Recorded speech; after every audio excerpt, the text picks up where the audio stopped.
I ask all of you, without regard to party, to join together and defend democracy. Remember your oath of office of defending against all threats, foreign and domestic. Respect free and fair elections. Restore trust in our institutions. And make clear political violence has absolutely no place in America, zero place. It's not hyperbole to suggest history is watching. We're watching. Your children and grandchildren will read about this day and what we do. History is watching. It is and was a theme that President Joe Biden came back to again and again and again in last week's State of the Union address. A State of the Union that in many ways is a fork in the road for our great nation as Americans now face a choice over which path we're going to take. Whether to, as President Joe Biden put it in his speech, defend democracy or choose curtain number two, a very different path, one that could see our great nation backslide into autocracy. As former Principal Deputy Director of National Intelligence Sue Gordon reminded us recently, 300 years for our democracy is not a guarantee. It is not promised. There's no contract on that. It is this existential choice that our nation faces that we've been examining in our new series, American Autocracy. It could happen here. And it's something that feels more urgent with each passing day. With Putin on the march and emboldened on the world stage, Viktor Orban getting a hero's welcome here in the U.S., especially at Mar-a-Lago.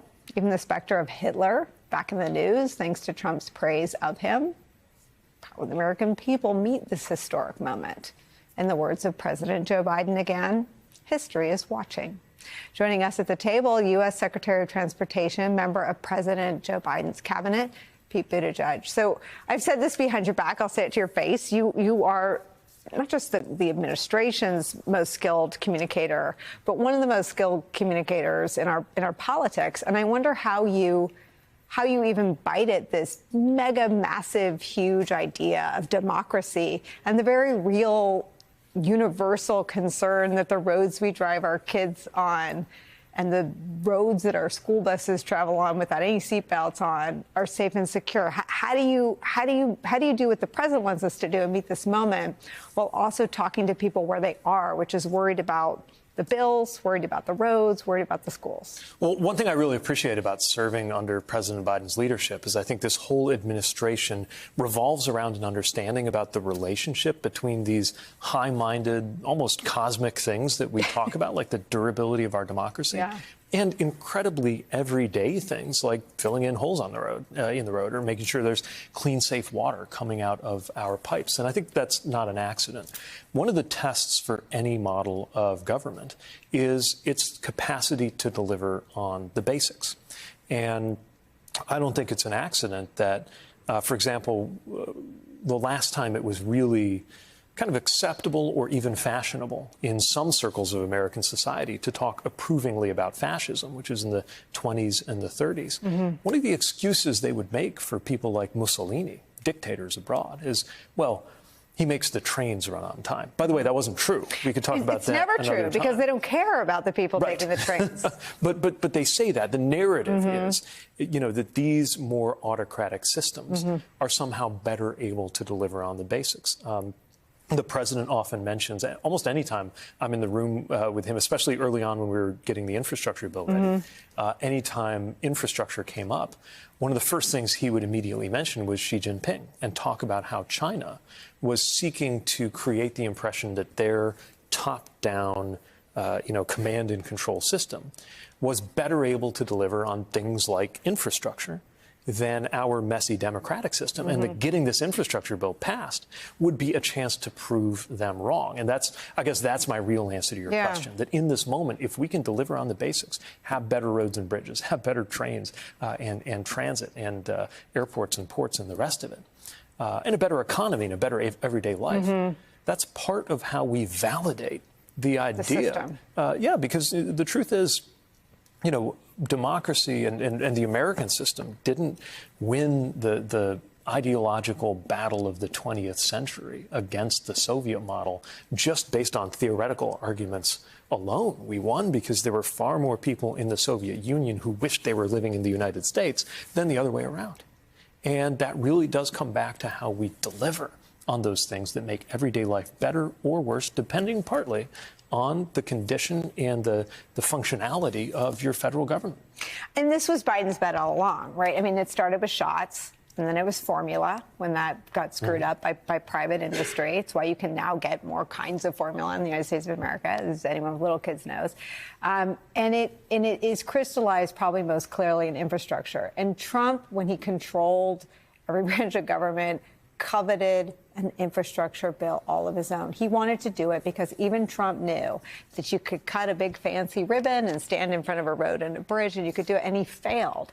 And I wonder how, President Biden invoked his predecessor 13 times in his State of the Union address. I wonder how you make this contrast clear that this is what's on the line. That road, that bridge, that Wi-Fi you suddenly have, those bars on the top of your phone, you didn't have those the last 4 years. You have them now. Yeah, I think that was a good example of the contrast between bluster, saying you're going to deliver something, infrastructure week again and again and again with no results, which is what we experienced in the last administration, and actually delivering, which this president did and this administration did in our first year. Just this morning, I was in Philadelphia at a bridge, the Martin Luther King Bridge. I was at that same bridge a couple of years ago as we were just announcing the beginning of this infrastructure program. Now I was talking to the workers who are in the middle of actually rehabilitating that bridge. So that difference between talk and action, between bluster and results, is very much on display in what we have right now with this infrastructure package. And I would say the how matters, not just the what, but the how. So look at how it got done, because there is this fiction out there that the way to get things done, especially infrastructure, is to have a strong man come in, barking orders, and just, command and control, get it all done. The Chinese way. The Chinese way, or the Orban way, or the pick your dictator. Yeah, Trump which in some way also Yeah. rhymes with the last administration's kind of style, right? Except that didn't get anything done, and the president in a very democratic way. By the way, a democratic way that was messy. I mean, we really worked at the president's direction to get Republicans on board, and many of them did. We didn't do it by shoving it down anybody's throats. We got Republicans to come across the aisle. Not all of them, honestly, not even most of them, but many of them came to work with Democrats, work with me, work with the president, and get this thing done. So our messy democratic system did, in fact, deliver. That, I think, is one of the best answers we can have for this strongman fantasy, that's how you actually deliver results for people.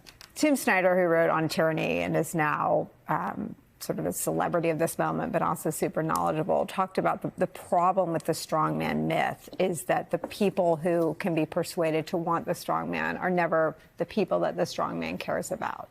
That once they're elected, they only care about other strongmen. And I wonder, as you're sort of out in the country, and you seem to value having some of these conversations on Fox News, where some of the people watching, maybe most, didn't vote for your boss. Why is it so important to try to reach people who are already persuaded that a strong man isn't such a bad thing? Well, again, I think it's the difference between show and tell. So we're trying to show results, and whether I'm appearing somewhere on TV or whether we're out on the road, we're connecting that through in places that, yes, have forgotten, not only don't believe that a president of a certain party might care about them, but just don't believe that Washington cares about them at all. I've been to almost every state just since getting this job.